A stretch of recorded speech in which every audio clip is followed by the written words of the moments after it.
mitybos specialistai nenori, kad šito sužinotum. Tai turi suprasti, kad veikia badavimas, veikia keto dieta, veganizmas, low carb mityba ir taip toliau. Bet kur yra ta visa esmė šitame didelė makalynė kažkokių nesąmonių?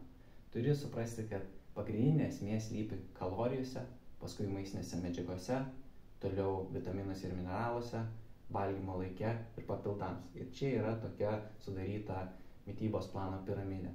Tai jeigu suvalgysi mažiau kalorijų negu reikia tavo svorio palaikymui, numesi svorio. Tada pasirūpini maistinėmis medžiagomis, suvalgai pakankamai baltymų, tada išgeri vitaminų ir mineralų papildus, kad gautų pakankamai vitaminų ir mineralų ir tavo toliau medžiagų apykaita funkcionuotų, tada galvoji, gerai pasirūpinsiu valgymo laiku, tam, kad valgyčiau panašiai su valgymu ir intervalais ir nepervalgčiau tarp valgių ir vakare nepersvalgčiau ir tada papildomai aš įtraukiu kažkokių papildų, kaip pavyzdžiui kretino, gabos ar dar kitų papildų, kad tiesiog pagerinčiau organizmo funkciją.